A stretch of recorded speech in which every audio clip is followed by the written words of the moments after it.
nama saya Elita Karina dari kelas 6A PAI Fakultas Agama Islam Universitas Hasyim Asy'ari Teburung, Jombang.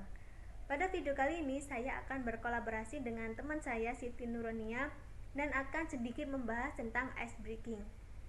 Istilah ice breaking itu masih terdengar asing di kalangan masyarakat.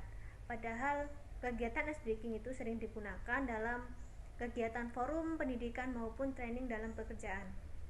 Nah, dalam sebuah training itu pasti diikuti oleh beberapa individu yang memiliki latar belakang yang berbeda-beda, misalnya dari segi usia maupun dari segi pekerjaan atau segi penghasilan.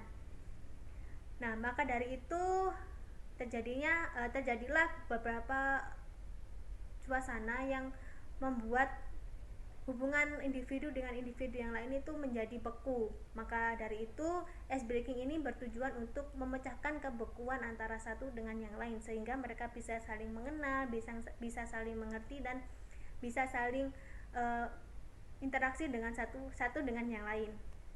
Kali ini kita akan sedikit membahas tentang forum ice breaking dalam kegiatan pendidikan.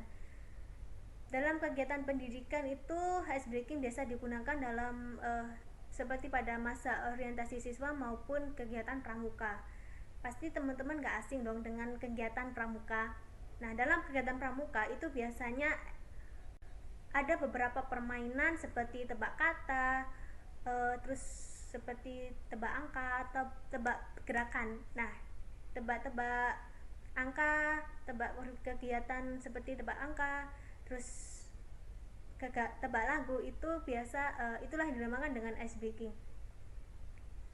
Tujuan dari ice breaking tadi kan untuk mencairkan suasana, untuk mengenal satu sama lain, dan bisa melatih konsentrasi para orang yang mengikuti dari training atau kegiatan sebuah forum tersebut. Nah, kegiatan ice breaking ini itu selain untuk memecahkan keheningan, dia juga bertujuan untuk melatih konsentrasi siswa atau individu yang mengikuti kegiatan forum seperti pramuka maupun MOS. Ada beberapa hal yang harus diperhatikan dalam kegiatan ice breaking. Yang pertama, seorang pelatih harus bisa mengkondisionalkan waktu sesuai dengan jam yang dilakukan dalam kegiatan forum tersebut. Kalau misalnya ice breaking-nya itu terlalu lama, maka akan memakan waktu lebih lama lagi dalam kegiatan forum. Maka dari itu seorang pelatih harus bisa menyesuaikan waktu yang digunakan dalam kegiatan ice breaking.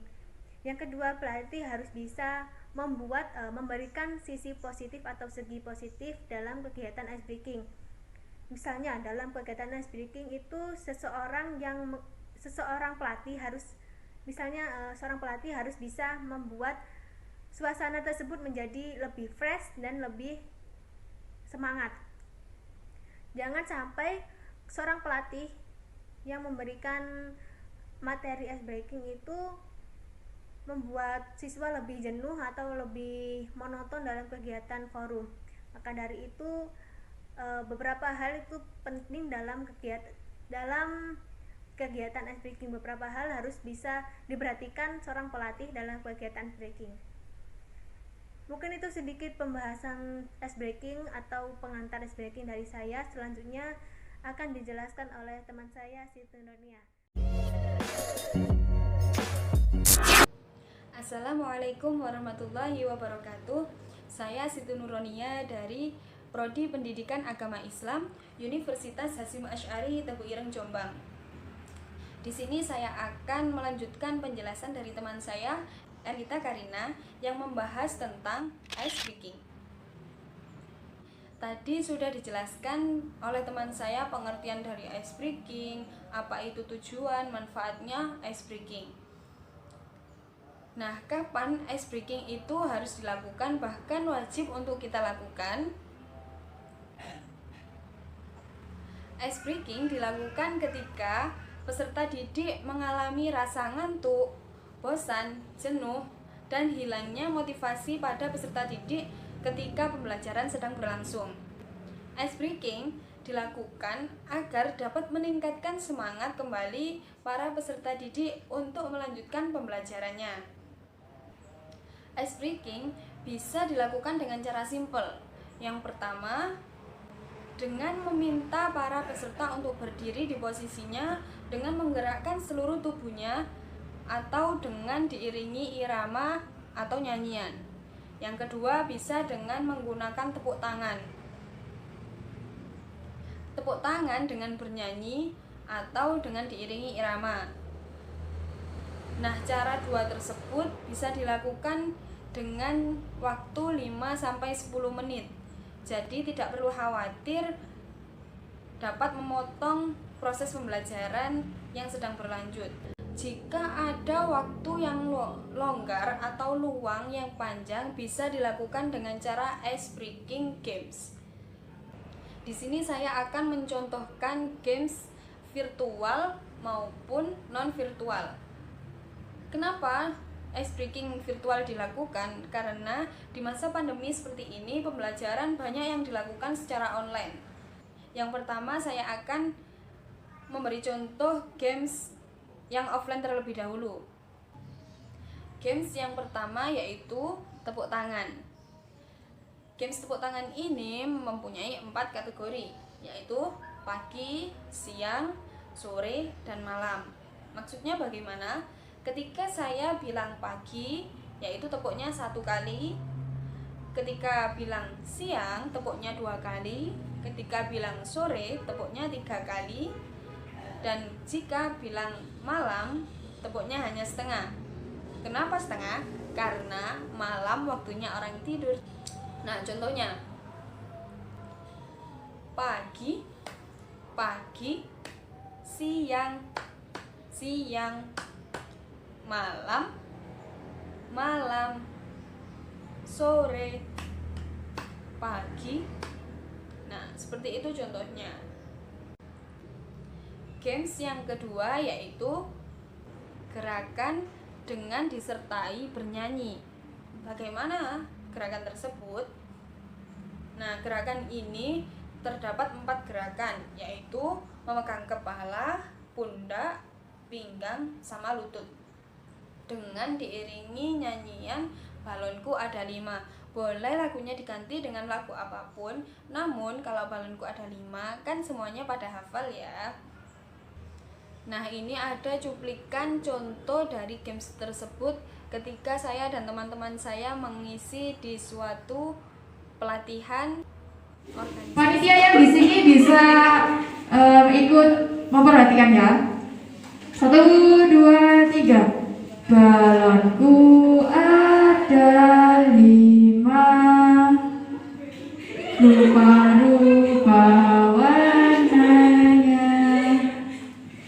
hijau, kuning, kelabu, merah muda dan biru, meletus balon hijau dan hatiku sangat kacau.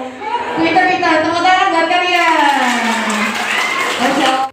Games yang ketiga yaitu games menguji kekompakan kelompok. Nah, dari namanya aja kelompok. Jadi, games ini dilakukan secara berkelompok. Gamesnya cukup simpel. Ketika saya bilang kanan, maka kelompok tersebut harus lompat ke arah kanan. Jika saya bilang kiri, maka kelompok tersebut harus lompat ke arah kiri. Jika saya bilang ke depan, lompatnya ke depan. Jika bilangnya ke belakang, lompatnya ke belakang. Nah, itu dilakukan berulang kali sampai mereka hafal dan tertancap di pikirannya, di ingatannya. Kemudian kalau mereka sudah hafal, nanti kita balik dengan cara bagaimana? Ketika saya bilang kanan, lompatnya ke kiri. Ketika saya bilangnya kiri, lompatnya ke kanan. Ketika saya bilang ke depan, lompatnya ke belakang. Dan ketika saya bilang ke belakang, lompatnya ke depan. Nah, itu maksudnya kebalikannya. Jadi mereka pasti akan melakukan dengan penuh konsentrasi dan kekompakan suatu kelompok. Jadi nanti kalau tidak kompak, pasti kakinya ada yang keinjak temannya.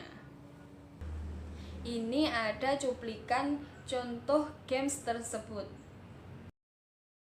Teriaknya kanan tapi beloknya ke kiri, mau nggak? Mau kan? Kita tes dulu. Kalian mau nggak sih maksud saya? Mau kan? Saya bilang kiri.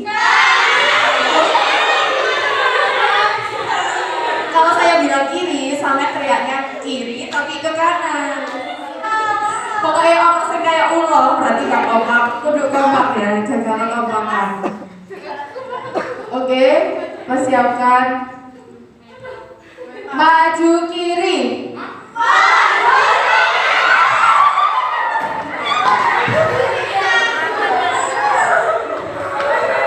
Nek maju, berarti mundur, teriaknya maju. Kayak gini berarti ke kanan tapi teriaknya kiri. Kemudian ada ice breaking dilakukan secara virtual. Di sini saya ada 3 contoh games yang bisa dilakukan secara virtual. Yang pertama yaitu games tebak ekspresi.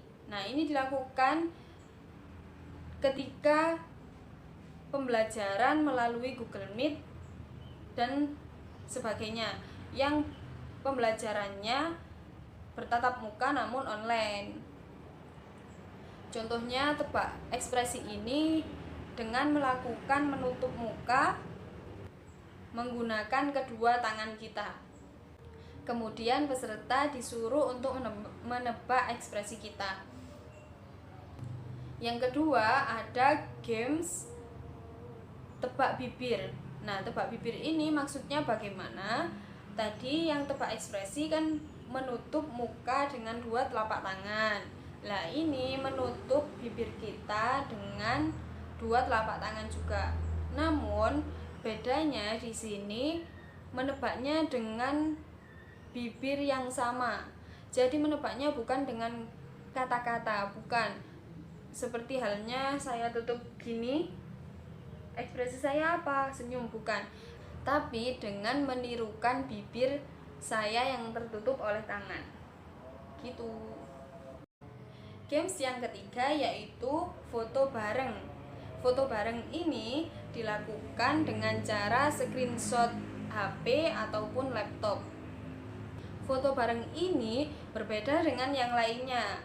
Foto bareng ini dengan menggunakan gaya-gaya seperti gaya KTP, gaya senyum, gaya manyun, gaya dan sebagainya lah pokoknya. Dan ini contoh gaya-gaya yang bisa dilakukan ketika foto bareng secara virtual.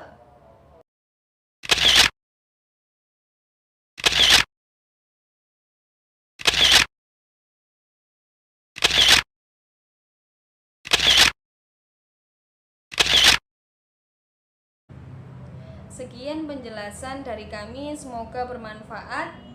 Wassalamualaikum warahmatullahi wabarakatuh.